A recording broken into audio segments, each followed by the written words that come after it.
city is a poem.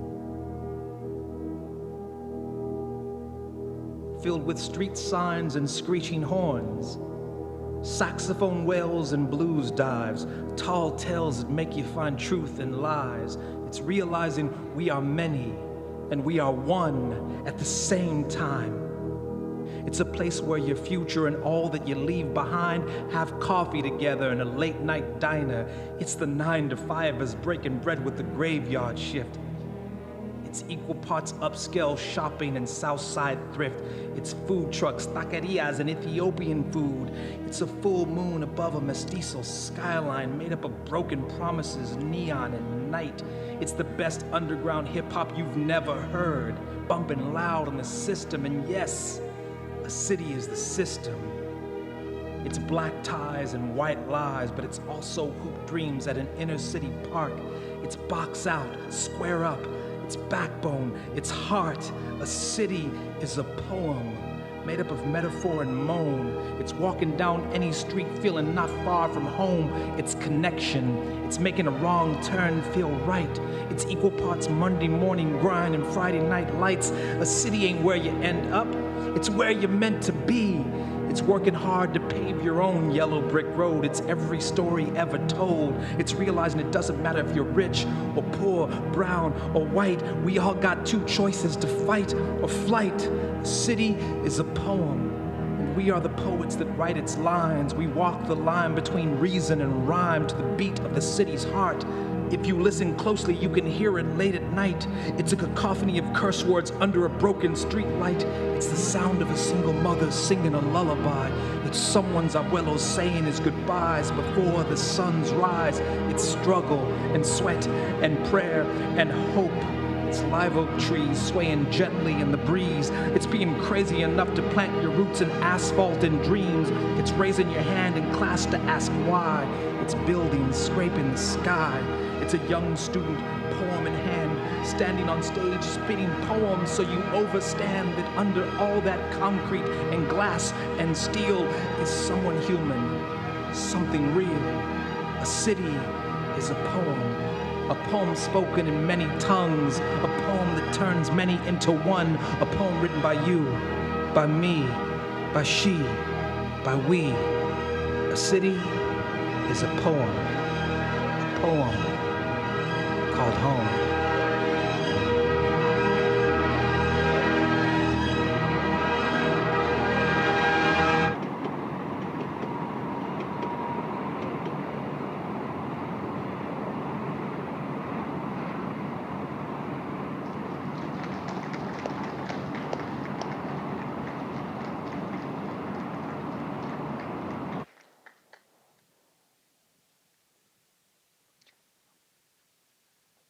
Welcome, everyone, to the 5th Annual Dallas Festival. It's not working.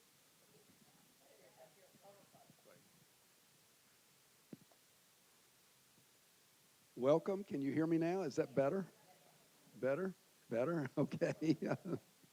Okay. Welcome, everyone, to the 5th Annual Dallas Festival. This year, the Dallas Festival of Books and Ideas, presented by the Dallas Morning News and the Dallas Institute of Humanities and Culture. I'm Larry Allums, director of the Dallas Institute, and this is my good friend and planning partner, Tom Huang, assistant managing editor for features and community engagement at the Dallas Morning News. We have many people to thank this evening, beginning with our festival partners, the Dallas Public Library, the Friends of the Dallas Public Library, the Dallas Museum of Art, and PEN America. The festival is made possible by the generosity of our sponsors, CityTrack sponsor, the Sapphire Foundation, advocate sponsors, Baylor Scott and White, Lyda Hill Philanthropies, and Dee Dee Rose, and our other sponsors listed in the program and on signage and screens. And finally, we'd like to recognize and thank the leadership of the Dallas Morning News, President and publisher Grant Moise, and editor Mike Wilson, and of the Dallas Institute, board co-chairs Russell Bellamy and David Griffin. Larry, you and I have been doing this for the last 6 years. And I treasure our friendship, and one thing that I've learned from you is just with great integrity how much you really care about the city and how much we really dedicate this festival for the betterment of the city. Um, the festival has always had a straightforward but challenging goal to make Dallas a better city for everyone. The theme for 2019 is the open city. It's all about making connections. Once the that is going to impact all of us, and we knew aging, of course, because I checked the name and they said, oh, she's 14B. She was window side of room 4. I found this quote in elementary school in Bhutan when I was working on senior housing project for Bhutanese monks. This quote really resonated with me because it captures the gap between what our current elder care offers to elders and what they want. Everyone wants to be useful to others, regardless of their age, cognitive disabilities, or physical disability. I want to create a Ibasho approach that recognizes elders as a valuable asset to their community, thinking about my grandmother, empowering them to be a change agent to challenge the prevalent narratives that we have, which is normally narrative, about aging and the role of the role of elders. And I actually wrote this question to myself: how can each of us be a part of co-designing shared future for elders across the globe, in which aging is not something to fear, but to appreciate potential within aging for meaningful growth? So that's what I've been working on for the last 20 years. But to me, this captures quite well is what we want to do through Ibasho. So my question always is, like, is aging a problem? Because when I study about aging, people be like, ooh, aging, why? And I always have to say, aging is really not a disease. It is a natural part of the process of human development. But some people really do treat aging as a disease almost. But it becomes a problem when the physical and social environment cannot accommodate the developmental needs of older people.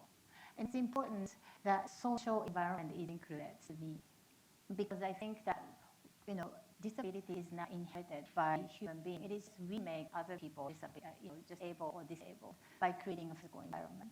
So the traditional view of aging, my understanding, older people, vulnerable population that we have to look after. Very nice kind of human being look after you. So when you talk about aging society, it is like other people are a burden to our society. Sometimes people say older tsunami, which I think I found that to be really, really offensive and really hope people cooperate with me. I work with people who are affected by tsunami. Lots of people died. And we do think it's so offensive to use that tsunami for, explaining about aging. It's a completely different magnitude. And it's really disrespectful for people who really are affected by tsunami, and also other people. It's not right to stay out from adult day center that you just go and receive care, but they can actually create their own meaning and really simply just try to unlock the potential of elders. So this is we have 3 projects. Japan, it was in cafe, and older people wanted to do everything for children because that's what they wanted to do. So they started, so the livelihood project, they create a vegetable farm and they sell vegetables in the farmer's market. And now they have children's daycare. But they only do 2 hours maximum because that's what they feel comfortable with. It's not official daycare. And I've seen a lot that single mother comes in with children and the baby and just sit down with older people, complain about, and just, share their concern when the kids are just like flying around all these other older people's arms. But that kind of, just help, just being there to listen, that seemed to really, really helpful for the younger Japanese mother. So this is in Philippines. The Philippines started, today I don't have a whole lot of time, so how it started was, it was a lot of sequence of like a disaster, but Philippines started, they wanted to just do that Ibasho project, heard about it, and the Japanese elders actually went to Philippines to help them out. And the third one is also, it's in Nepal. And again, we were contacted by a social venture organization, very young group of people, saying that we had an earthquake in Nepal. We want to help older people, but we want them to be independent, and that's what the old people want. So again, Nepalese and Japanese elders went there and just really help them out.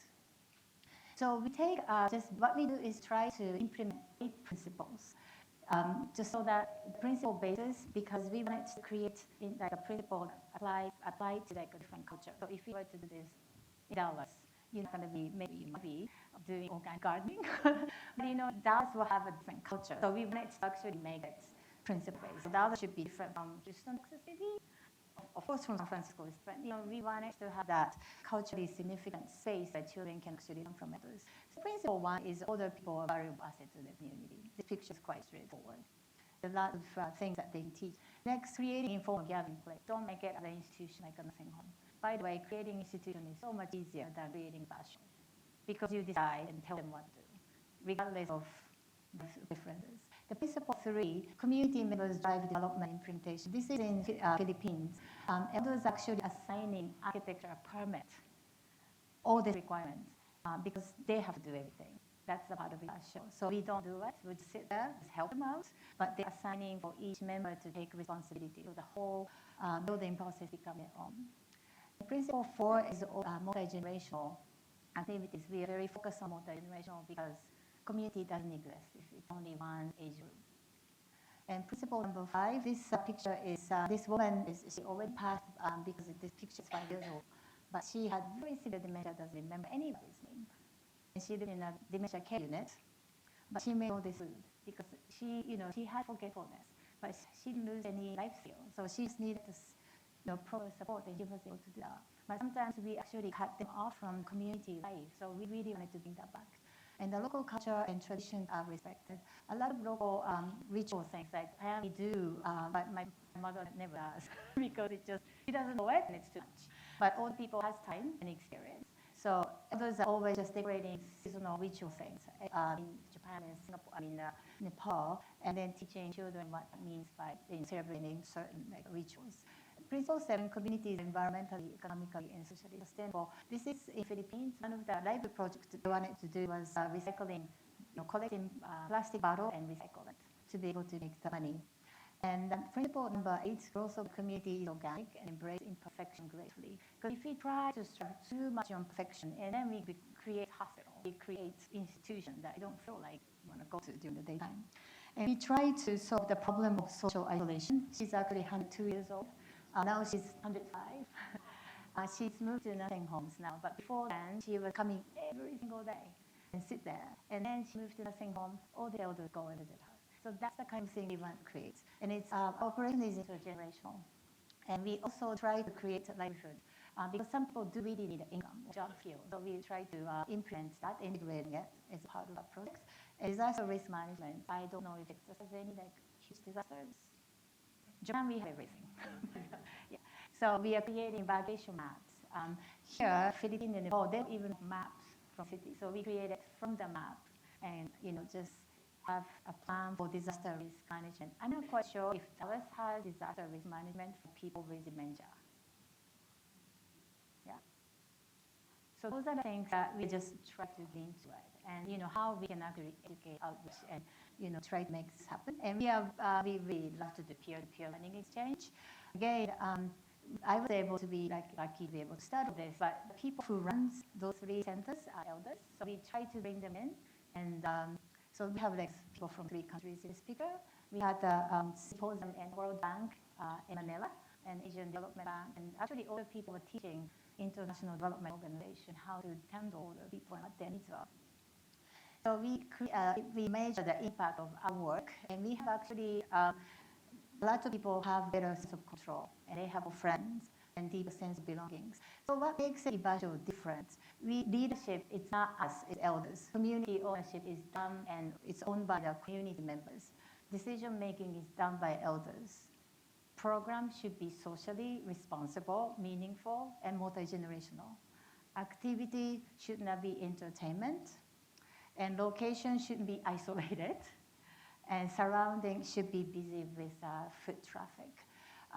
This sounds really simple and straightforward, but we don't do this enough. And our challenges, I just wanted to list this up. This is based on the literature. The challenges of the city, people recognizing, physical, social, cognitive abilities, and changing pattern of spatial usage. And also, just urban hazard. Like I came from the hotel in front of the this building to get here, I can't even start with where to complain. But it is really hard for people with, mobility problem and the social isolation, poverty, and adequate housing. These are the list of things that people think it is the social city has to fix. And so solutions that is suggested, economic safety, security, affordable, adequate housing, all these things. But I feel like that what's missing is a society that understands the positive part of aging. Because, just being able to eat and live and, sleep and breathe doesn't give you the meaning to your life. But I think we should really look into like how we can actually create the physical environment. So WHO has age-friendly themes. Again, it's a social and a physical perspective, but physical environment piece is so weak because it's hard to do. And this is a dementia-friendly America map. And it's all this social thing, including elders and all this. And I wanted to bring this up because majority of people with dementia live at their own home. But I've never actually met urban planners really working on urban planning and urban design, considering what they should do for the people with mild cognitive impairment. So that's the kind of discussion we have to start to look into.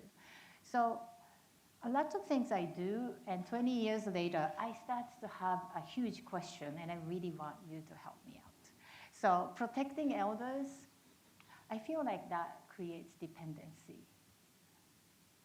Positive, like provide special service for elders seem to provide ageism. Specially designed service and built environment might create stigma. Age-specific design, segregations. Excessive convenience and technology, creates social isolation. I think we always have to, its balance is really hard because those are the conflicted values. But I think if we go one way too much, then we actually create more stigma. And how can we actually balance it out? Especially for the physical environment design folks, we have a big responsibility to make. To talk about the physical environment, 3 places. This is in Japan. This was originally donated by one of the farmers. They decided to give this farmhouse, to make Ibasho. We had funding from Honeywell Corporations, but we also raised funds with the local elders to create the place where they wanted to create. And of course, Japan has more money than Nepal. This is Nepal. They wanted to create the bamboo hut to start with, and they want to, just move it from here to improve it. This is in Philippines. Retired elders actually design with a civil engineer, and the elders didn't have enough money to hire people, so they went to a city hall, talked to the city mayor, got the free reserved army to build them up. So this is how it's like. So it's not the most beautiful for our eyes, but it is perfect for them. And they can actually improve from here. So this is what I've learned.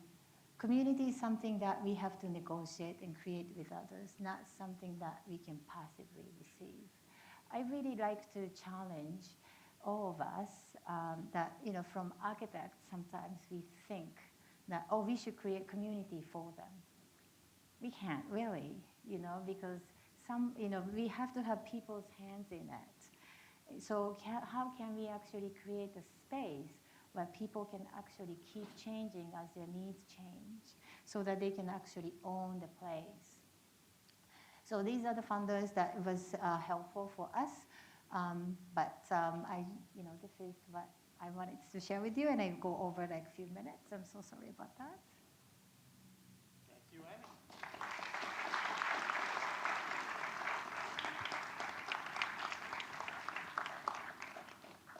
Well,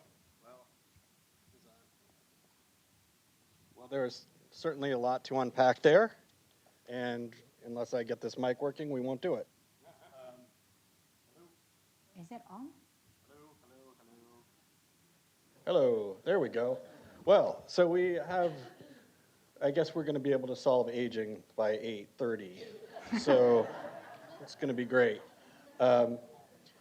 Wow. Okay. So let me introduce our distinguished panel who will be able to get us out of here, and everybody will be 20 years younger. No, that's actually the wrong lesson. That's the wrong lesson. Um, so let me introduce our panelists, and if you would kindly make your way to our fabulous ghost chairs here. We have Sandy Chapman, the founding director of the Institute for Brain Health. We have the architect of this very building, Larry Speck, of Page Architects and the University of Texas at Austin, and Leonard Volk, longtime Dallas architect and civic leader. Leonard, one of my favorite people to talk about the city with, it was involved with the Goals for Dallas project. So he's been involved with making Dallas a better place for a long, long time. And finally, our keynote speaker, Emi Kiyota. So, where to even begin? Emi, I guess the ethos of Texas, Dallas, America is very individualistic. Whereas the communities you've built, the countries you've built Ibasho is in, Japan, Philippines, Nepal, they're very communally oriented. But what would it take to be able to build? What would it take to be able to build a place like this in a place like Dallas? Or is that even the wrong question to ask? No, this is the kind of question I get a lot, but I have to give you really like a sad news. That people think that Japan provide like really good care, like everybody look after their parents, changing actually. So we do have a problem with like individualistic. So it's not like a family caregiving is a normal any longer. Nepal and Philippines, they do because they don't have any other options. I have to say, I actually see Dallas or US in general is a better place because like Japan, we don't even have a term advocacy because the government provided the care, it's just money. So when we working with Japanese elders, they'll be like, oh, that's a government job. But I think US have enough sort of check and balance system with like advocacy mind and like church group is strong. So I think that kind of sense of community can probably make things a little bit stronger than what we made in Japan and Nepal and Philippines. That's how I feel. Sandy, you're someone who's actually created an institution here, an amazing one. Maybe you could tell us a little bit about what drove you to found this place. You've been asked to stand up. Yes. Can you hear me? Yes, that's a great idea to stand up. So everything, Emi, thank you for that because that's exactly one of the reasons that we founded this is every single person in this room, from your daughter to someone that's 13 to 43 to 83, has stigma about their age. When I ask people, what age would you like to be? It's always 2 years younger or 10 years younger or 2 decades. And we haven't begun to embrace the potential of the human mind. So the stigma is something that we fight, whether it's dementia or aging. And I love what you said, no ageism, that what we've shown through our science is the ultimate brain can be our brain as we get older. Because what I say, if you think your brain was best when you were 21, you don't know any 21-year-olds anymore. Oh my God. Right? So this wisdom, but to show brain health is the only thing that we ignore until something goes wrong. And for me, what's exciting is a city to begin to embrace, and thank you for the Dallas Institute and the Dallas Morning News for embracing. If Dallas were to become a brain healthy city, and us to realize the potential that we literally, when you say, I don't want to be younger, but what if you could have your brain working like it did 2 to 3 decades ago in terms of speed of processing and cortex thicker and learn fast, but could have all the wisdom you have? That's really what we have built this institute around, is science that can show you what to do, whether you're 13, 43, or 83, or 103. Your brain never loses the potential, and yet it's the only thing we ignore. So the ultimate brain is the older brain if we get it working better. And it's because we say, oh, you can't make decisions. Everything you said is exactly what we see happen. 65, retirement, was when we used to die at 63. So why is it the way we embrace our life is pretty backwards? So yes, I developed this institute so we could figure out the center next door for research, but this, how can people like you, and we're just starting an international effort where we build brain healthy communities so we can embrace the potential of us, each of you in this room. Don't you want your best years ahead of you instead of thinking they're behind you? So that's what it's all about, and the science is driving it. By all means. Larry, Larry is the architect of this building. And I know you thought a lot about brain health and aging while you were designing this building. So the architecture is actually responsive to those issues. And I think that's really interesting. And I was wondering if you could maybe talk about that. And so people can, as they walk out of here, could maybe look around and think about how the space is working for them. Okay, so I already decided that it didn't matter what Mark asked me. I've got something to That's say. always happens. So I'm just going to goddamn say it, okay? I totally am just so enamored of what you just talked about. And I believe that it's my mission as an architect to do what you're talking about, but not in a room or in a building, but in a city.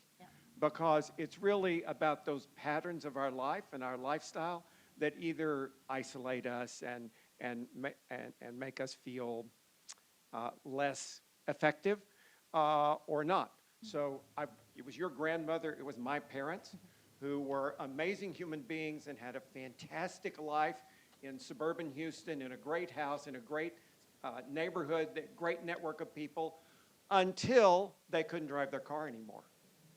And when they couldn't drive their car anymore, they were lost because their physical environment depended on that car to connect them to everything.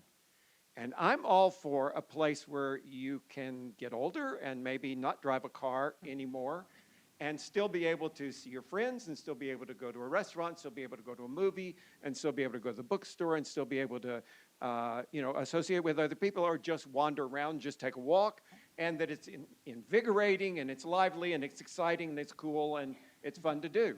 And my parents didn't have that. And you could just see when they stopped driving, that's when things started getting not so good. But the good news is, the bad news is for years and years and years in Texas cities, we didn't have any alternative. You had to live in a suburban environment. You had to depend on the car.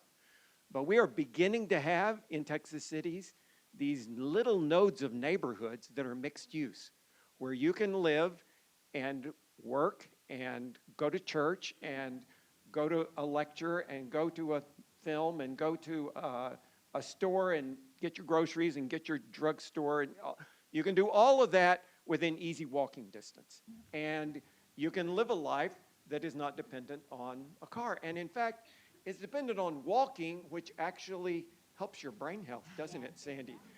So that kind of just everyday activity is very, very healthy. So I'd like to sell, I did this 15 years ago.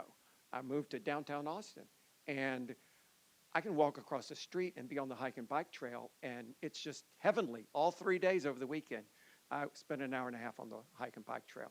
I saw 50 people in that time that I know, because I have a community of people that do that. But I also could walk to the movie, I could walk to the grocery store, and this weekend didn't use the car at all for 3 days because everything's walkable. And in Uptown in Dallas, there are little moments of that. In Victory, there are little moments of that. But we are beginning in Sunbelt cities to make these mixed-use environments that are pedestrian-friendly and that we're not dependent on a car. And then we can begin to very naturally have those places where you can have the kinds of things that you were talking about, where you're exposed to all different ages of people, and that you're able to accomplish things without particular help, because maybe you don't have the same mobility that somebody else has. But I think it's about the physical city. We've got to make more cities where you can gracefully, easily, naturally grow older and change some of your lifestyle habits, and do it in a way that makes your brain healthy and makes your life healthy, and it is just a healthier lifestyle for someone who is aging. So I'm sorry, I'm not going to talk about the building here, which I could do, and I would love to. I was going to ask you about but I kind this. of like to, respond to what she said, which I couldn't agree with more.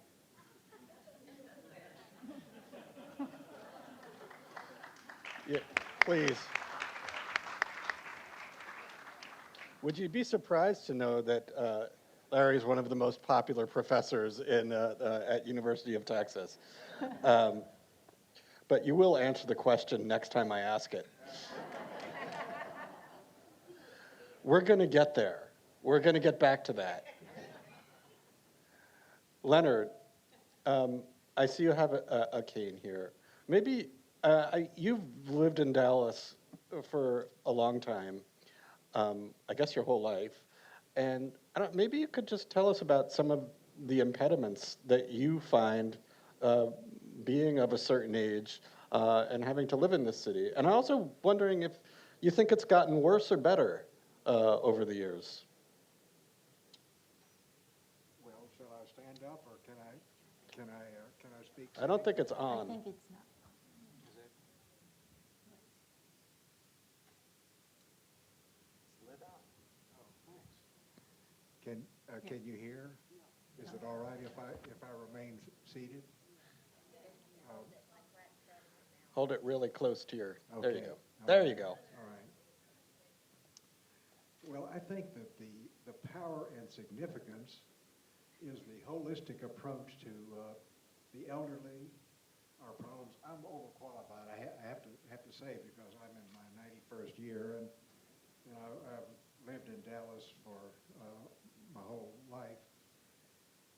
And I want to talk about, in support of one idea that could implement something which is most important, and that is how elderly people can continue to contribute to their community and make change in the community and make the community better. And I have a very specific idea about that, which I will tell you about. But first, I'd like to tell you about why I make the suggestion. I had a 35-year concurrent careers in architecture and community service. I was one of the key volunteers for 12 years in Goals for Dallas. I led Goals programs for the Dallas Bar Association, the Dallas AI, and the Texas Society of Architects back in the 70s. I was a volunteer specializing in inner city neighborhoods, the problems of inner city neighborhoods, and especially affordable housing. In the course of my volunteering, I talked with literally scores of decision makers in the city. Was almost always stonewalled. But I'm not throwing rocks at the decision makers at all. Rather, I appreciate their willingness to confront complicated problems and try to improve their neighborhood. What I would like to propose has to do with leverage for the elderly people who have learned, have developed ideas to improve their city, and they need leverage to be heard. My suggestion is as following, that Dallas needs a nonprofit think tank run by power structure people who can gain access to any decision makers in the community. They would solicit ideas from the elderly specifically, help them put those ideas in strong form, identify the decision makers appropriate according to the nature of the issues, and report progress to the community. Our seniors are a tremendous resource if we can just empower them, listen to them, work with them, and our community, this would be, as I see it, an all-win, better for the elderly and definitely better for the community. Thank you for your idea.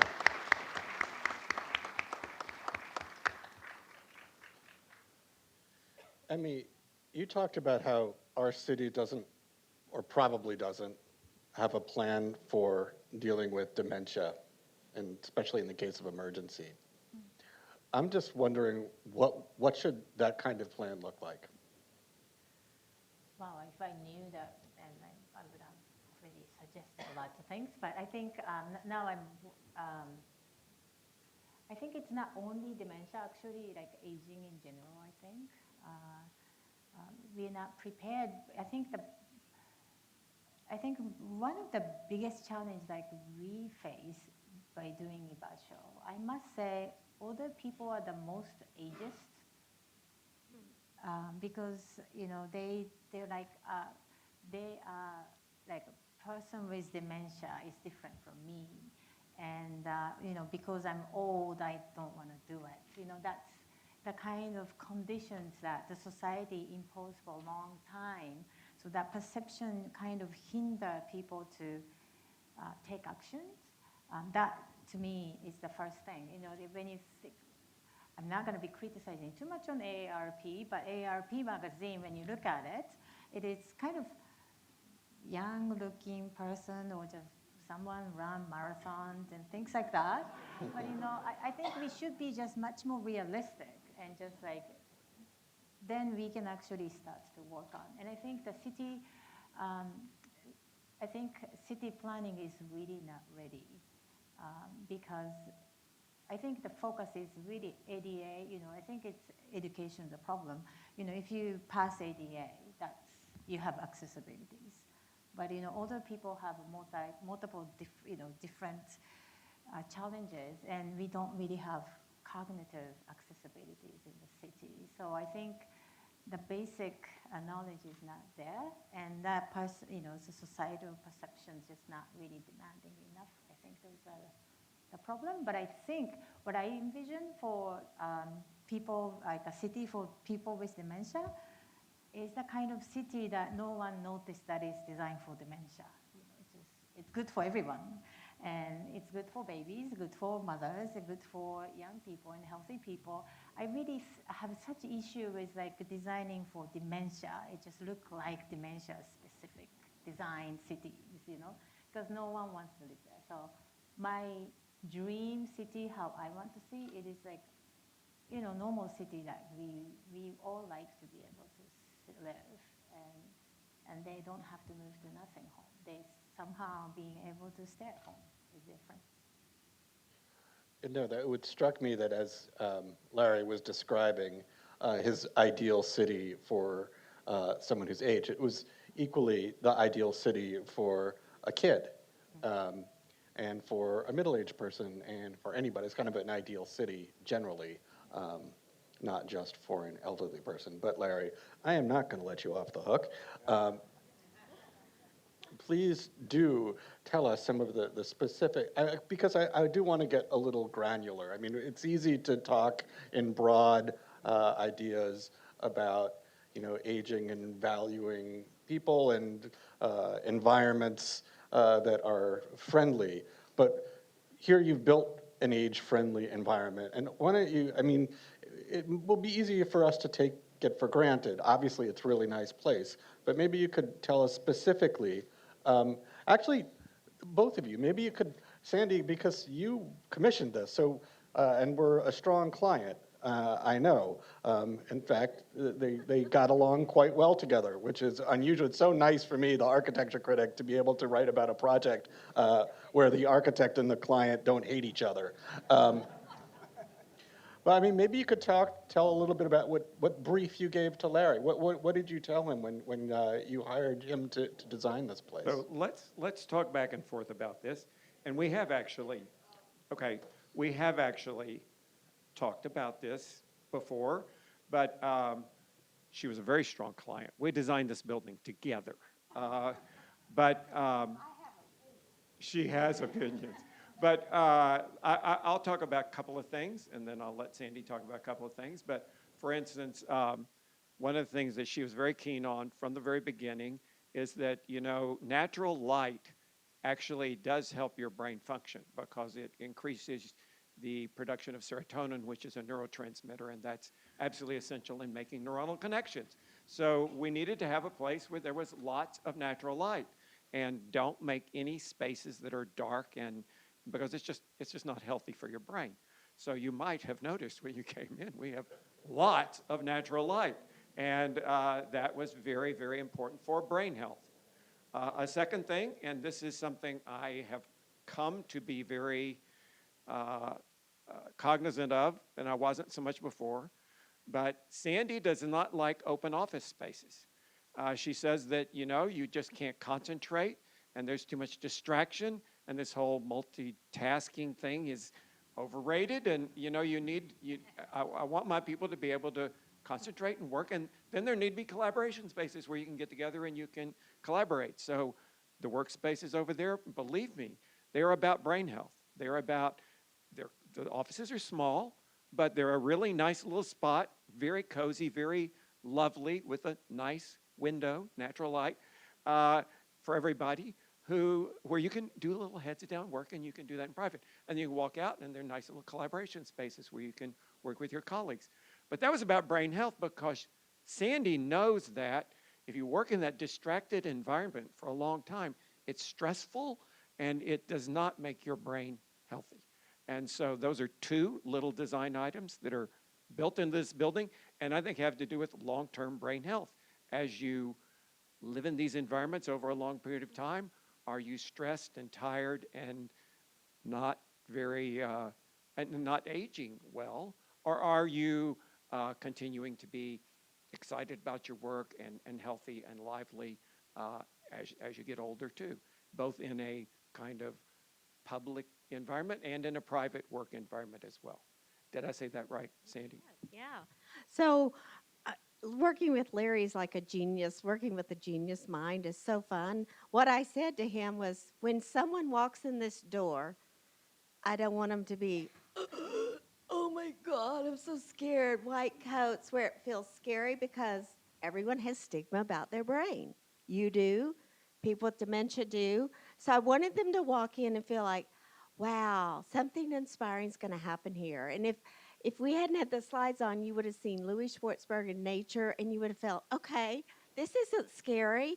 So we do dementia here, we do healthy aging, we do teenagers. So this kind of but he made it so that when you walk in, you don't feel like, right? You didn't feel that, like, uh-oh, they're going to do something to my brain. Just a little day surgery, but no.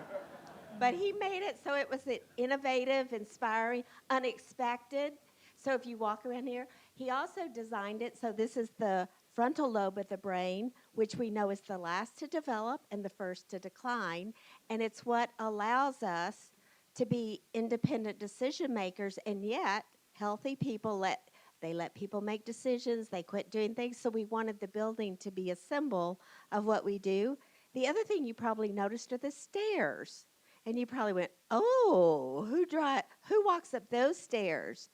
Well, because they're sooner than the elevators, most people, the dementia people, the aging people, one of the large scale studies in Finland found when they looked at people who had healthy brain, the one thing they found was that it was people who had stairs in their home and used those. So we get people to realize, yes, you may be a little unstable, but if you can continue to walk and walk upstairs a little bit, it helps your balance. So instead of impairing you and saying, oh, here's a wheelchair, try walking up 2 stairs at a time. But don't you want to climb up those stairs?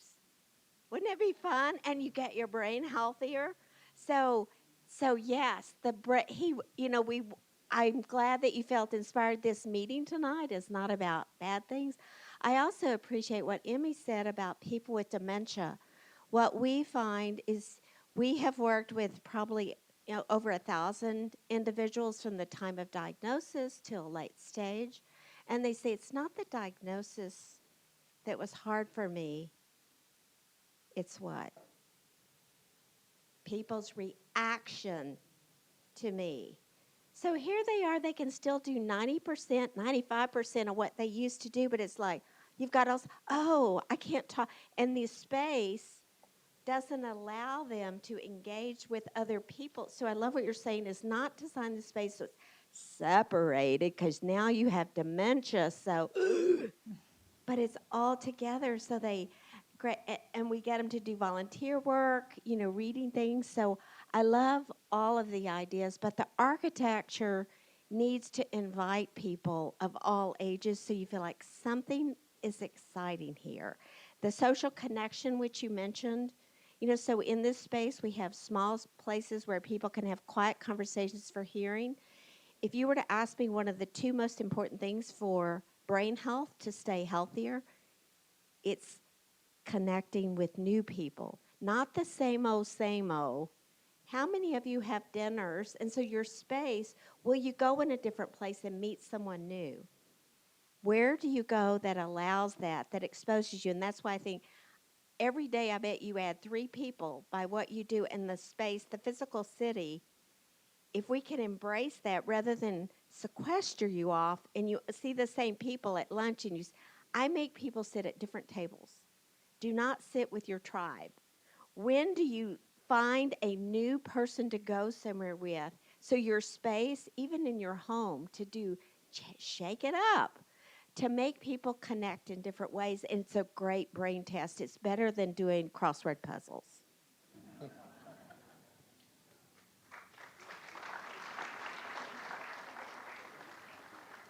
Emi, I know in addition to Ibasho and all the other amazing things you do a lot of consulting around the world with developers and architects who are building communities for elderly populations. Maybe you could tell us a little bit about that work to begin with, but I'm also wondering, what is the most common mistake they're making when you come in to talk to them? I think who's that standing up? So the biggest mistake I see first is that they don't seem to be talking to elders to make decision for the design. To me, it is the biggest problem. So I now, being a fellow at UC San Francisco, I'm in the... Yeah, I forgot to mention that. Emi's a fellow at the University of California, San Francisco School of Medicine in the neurology department. So after the Harvard fellowship, she's moved on to the UCF fellowship. So if you know of any other fellowships... Yeah, it'll be next year. Cambridge, but I think Oxford. that, just to give example, I'm in UCSF. We have clinic, and then people will come. What happens is that they can actually find a bathroom, but no one can come back to the consultation room because the signage is not really designed. We just didn't think about it. It's just if they can find a bathroom, good. But what we really have to do is that they have to come back to the consultation room. And consultation room looks the same. And sequence of 1, 2, 3, 4, we think it's 5, doesn't work for certain brain challenge. But we kind of design what we know and just completely forgot about just simply talking to people. And sometimes the nurses do that. It's just like, I had a patient, they were talking about, oh, my husband sits in the bathroom for 5 hours. And I said, what's the problem? Oh, because I don't like him to be in the bathroom. And they said, so why does he sit there? She goes, because I think he likes it. So did you ask him why he sits there? People really don't ask why they sit there because we kind of judge older people or people with dementia cannot give you advice and with legitimate advice. So to me, that's the biggest thing. But I think I work a lot with the Singapore government. We're actually designing dementia inclusive city. I think we try to not using signage to design. And when you at the decision point, we have to make it clear rather than making too many. So just orientation's one, and I think you just make all these pathways so they will have a lot of options, but they never get lost, and reduce the car. And we're really talking about accessible mobility rather than making it walkable, because it's just, if we wait until make things walkable, it just a lot of things won't happen. So those are the things. But I think simply people don't ask what users want. And I think that's a problem. Thank you. Yes.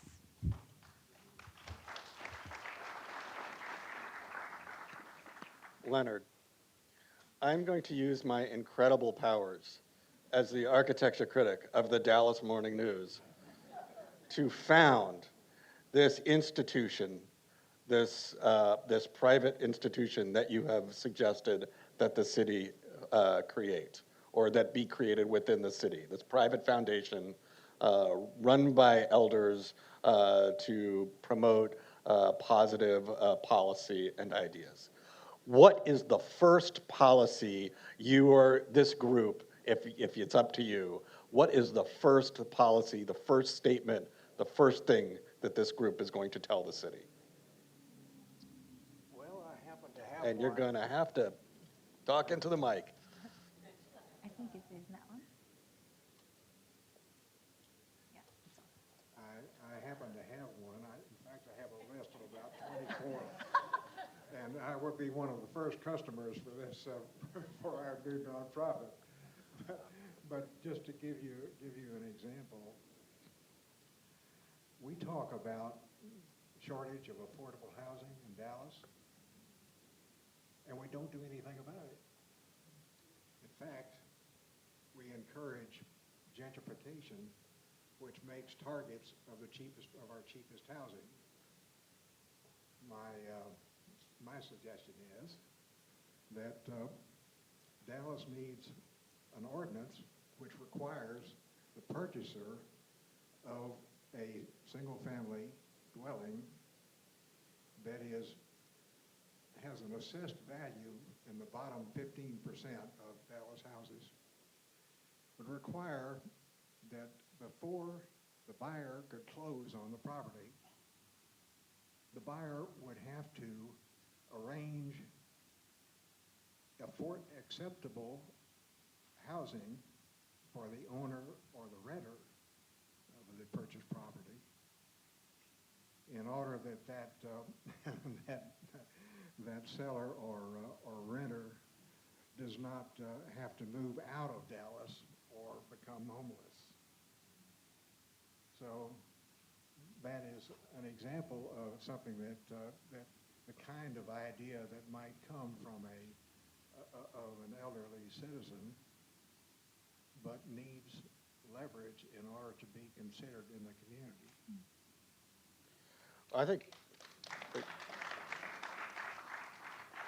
absolutely building more affordable housing is a critical mission for this Dallas and in particular in country generally. Larry, you're actually building something. We were discussing earlier a new project you're building for Habitat for Humanity. But maybe you could talk a little bit about, as an architect who works in this field currently, like what is preventing us from building more affordable housing? So I would say And one how of do we the- build it? How do we build it better looking? Right. So we're doing a project for Habitat for Humanity. Habitat for Humanity is a fantastic organization. They've always done little single-family houses, and as long as nobody wanted to live in the middle of the city, that was fine. They could find cheap land, and sometimes the cities would even give them land that had been gone off the, had been claimed for back taxes. But those days are gone. People want to live in the center of the city, so those lots are not there anymore. And the only lots they can build on and can afford are way out the periphery of the city. And then the transportation costs are so high that the people can't afford to live out there because of transportation. So Habitat's model is greatly threatened at the moment. The Austin chapter of Habitat for Humanity has said, we want to continue to serve the clientele we've been serving, but we've got to do it a different way. So they're going to be building the largest Habitat for Humanity project that's ever been built by any chapter anywhere in the world. And there are like 1,000 chapters of Habitat, which is a 52-unit development in East Austin, in one of those gentrified neighborhoods. But what was absolutely essential, and they were super smart to do this, we went through a year and a half of entitlements on that property. Because if we built it just to what it was zoned for, then we could only have built 22 units on that piece of land. And for what they paid for it, they couldn't afford to do that. So we had to get up zoning in order to make that pencil out and work as affordable housing. But they didn't just do it for that piece of land. They said, if you build 75% affordable housing, you should get all kinds of density bonus from the city. You should not have to abide by compatibility restrictions and so on. Now, there are lots of NIMBY neighborhood people, and essentially that neighborhood group, initially, oh my gosh, they were just up in arms. You're going to violate these rules that we've got in place to protect our neighborhood. Well, you know something? Those rules that are protecting your neighborhood are keeping anything from being affordable here because it reduces the density so much, it makes the price of land so high, and we can't do affordable housing. So we did that as a test case. It went through City Hall, fantastic support by Pio Renteria, the city councilman in that neighborhood. And then 2 weeks ago, this city council made that generalizable for the whole city. So that if you build 75% affordable housing, you can just not have a lot of those restrictions. Look, there was an article in the New York Times very recently. Did you read that? I did. That was about, it's really liberal NIMBYism that is keeping us from having affordable housing. It's all these affluent neighborhoods, very liberal. Oh man, of course we need affordable housing. Oh yeah, but not in my neighborhood. No, I mean, we got to get over that. We got to, just like we need elderly populations all over the city. And we need these kinds of things in our neighborhoods. And so I think the biggest thing that's a problem is us having these restrictions that make it not affordable, that force it to be not affordable. And now we have this new ordinance, and Habitat, this is not the only project they're going to do. They're going to do a bunch of these that go into a neighborhood and say, you know, it's transit-oriented, it's a good place for people to live, they don't have to have a car, we're not building any parking with this, it's going to be, and it's going to have mostly elderly people in it. And they will be able to have transit a block away, and it's in a neighborhood where you can walk to just about anything. And yeah, there's solutions. There are absolutely solutions to that problem. I think going from not in my backyard to yes in my backyard is a right answer. I'm a big fan of San Francisco policy where if you want any kind of multifamily housing, you are going to, of any scale, you're going to have to include affordable housing as a certain percentage in any project. Uh-oh. May I speak about affordable housing? Larry, please do. I know a lot about affordable housing. I wrote a very detailed paper about Okay, what it is, so I who should the announce players this. are, what the problems are, what the solutions are. What is? And it became the AI, Oh, okay, good. Dallas chapter AIA's policy on housing. I know a lot about it. One of the things that I learned was that each year we tear down more of our cheapest housing than we build or acquire by all heroic measures, which means public housing, subsidized housing by for-profit or nonprofit entities. They're always far fewer. I even drew diagrams that showed how small the heroic measures are when you included all of them. They are too expensive, they're too slow, and we're tearing down our cheapest housing instead of protecting it. So the talk about building affordable housing, which is included in Dallas's housing policy recently by our city council, calls for some more heroic measures without recognizing that the people who control our affordable housing are the owners and the renters. And in order for them to save and preserve their housing, they have to have confidence that their neighborhood, that they can remain there. Gentrification is a severe threat, and it is not, it is, if anything, encouraged by our housing policy. So our failure to protect the ones who really make the decisions, the owners and the renters of our cheapest housing, we need to be supporting them, and that's more important than trying to build more heroic measures. Emi, actually, the affordability is a really interesting question. I mean, this is something you had mentioned to me when we were just talking, I don't know, yesterday, today, whatever, that actually there's a lot of pressure on middle income families, in some ways more than upper or lower income families. Maybe you could talk about why that is? Yeah, I think the elder aging issues, actually the population who is poorly served are middle income, I feel, populations, especially the people who are healthy, educated, middle income people. Because if you are wealthy, you have all the world, you know, the care that you can subscribe with because you're wealthy. And if you are lower income, then you have a lot of access to social services. But middle income people really, and you know, a lot of people like the Ibashos, people who are interested in Ibasho are exactly the middle income people who are educated, healthy, they want to do something, but there's no platform that they can actually access to. And I think that's a huge problem to me. And so that's the populations that we really have to think about. And I think that affordability of the housing issues, if I may be able to add, I think affordability, the housing is very important, but if you don't provide service and you know, accessible mobilities and medical services, it is really, really tough in terms of aging, because no one wants to talk about frailty, but everybody goes to frailty before you die.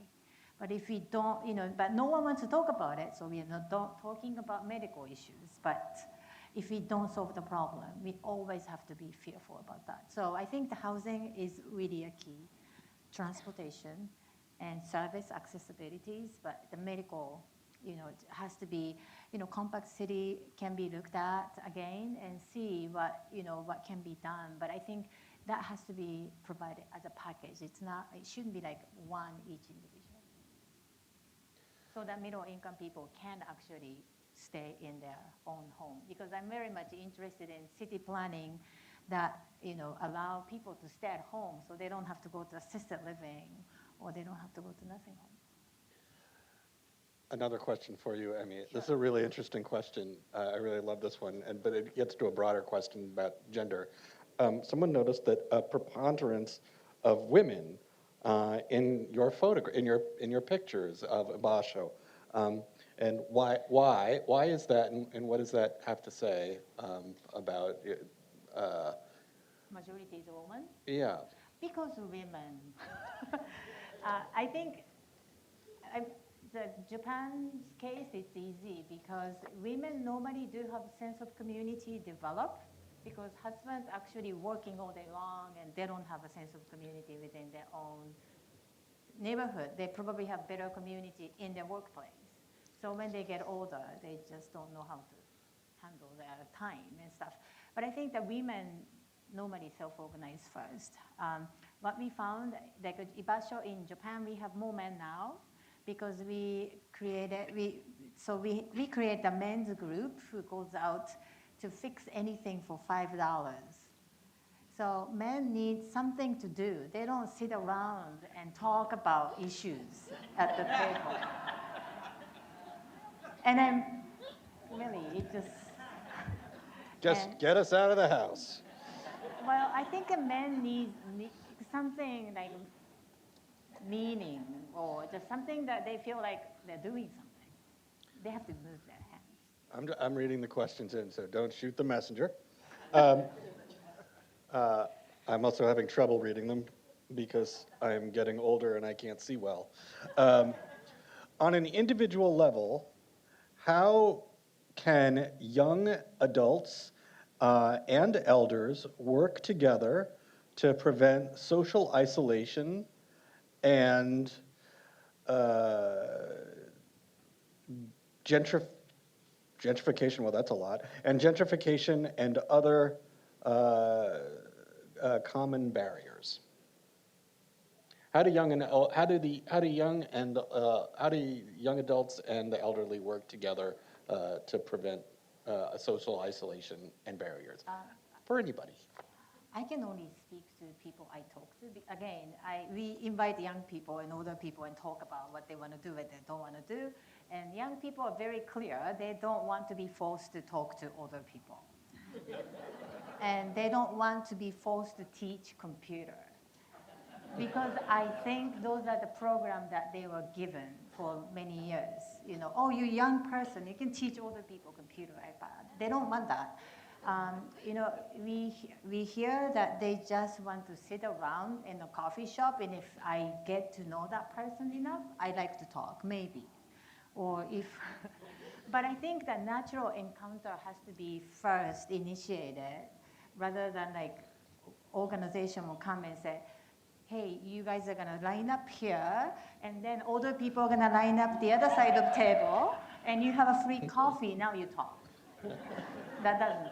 So I think creating informal sort of place, to me, it makes sense. So as we're working with corporations, that's one of the things we're trying to do is to help older people that are retiring to stay and use their wisdom, not necessarily at the same level they were, and to embrace what millennials, as we call them, can add, because it's kind of mutual respect. It's not just young people don't always look to older people, but it's also older people don't always respect besides the computer, and I totally agree.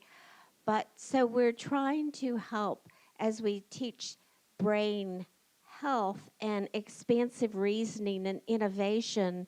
Both minds have the capacity to be immensely innovative. How can we help the leadership to begin to mentor and then mentor up of what would help them be more successful? So for us, when we begin to remove stigma about millennials, as if that's like ageism, they're both used very negatively. And so we're trying to embrace in the workplace to work together in a very productive way. And it's been surprising how both have benefit in very tremendous ways. I'd like to thank this person for having good handwriting and writing nicely and clearly. How does an Ibasho community view an elder with advanced dementia who can no longer care for themselves or contribute much to the community? So we believe, and we always advocates that everybody has something to contribute regardless of your physical health and cognition. So one of the elders actually said, I would like to donate my brain when I die. That's my contribution, right? But by doing that, she gains respect. But is she doing anything to contribute to the Ibasho's activities? It's a different thing. So it's just, everybody can contribute. And I have to say, the city of Ofunato, that's where Ibasho is, reached out to them and said, we'll give you $5,000 if you run memory cafe for dementia every week. And older people said, you know what, we're not gonna do it. Because why in the world I wanna walk into Wednesday night at 7 o'clock, it says dementia cafe. But think about this. We do this all the time. Do you know how many memory cafes exist? But I think that just a mindset that has to change. And I think once that change, and I think what people can contribute might actually, the concept of what person can contribute will change. Larry, I think this is a perfect question for you. With government restrictions and NIMBYism, how do entrepreneurs, that's a tough one, make incremental changes to make cities more livable for all? So it's like a real estate entrepreneur, maybe. I'm all over these developers, and it's a new generation of developers, and oh my God, they are so exciting and great to work with. But they're not just thinking about building a building. They're thinking about building a community, a neighborhood, a fabric of the city. And so they're constantly thinking, well, how can I move in and do something that complements everything else that's around it, so that we're building a holistic view, not just one little piece that might make a buck for me. I think there are people who are, as developers, coming in and identifying those needs in a community, and then thinking of how can that support a lifestyle and not just be an individual building.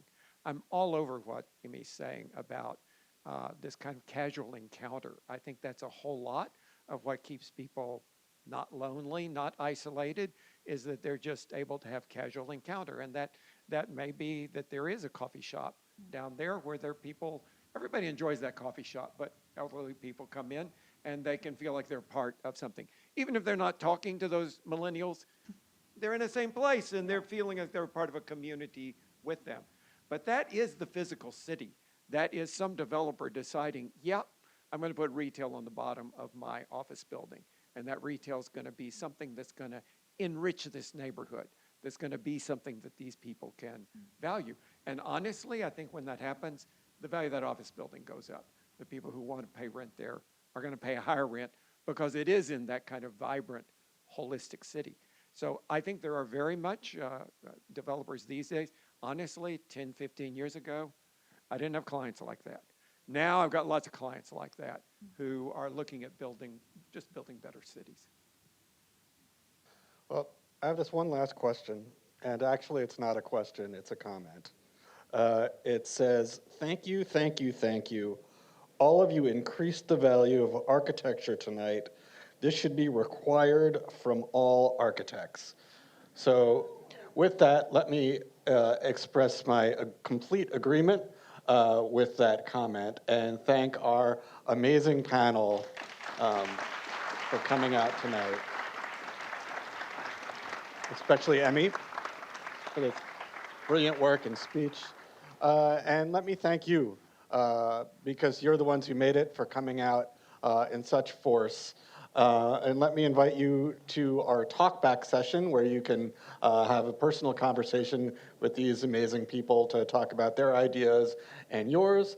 And also let me encourage you to come to the rest of the Dallas Festival of Books and Ideas programs for the rest of the week. If you enjoyed tonight's program, I'm sure you'll have a great time at the rest, and they'll be just as rewarding. So thank you very, very much for coming.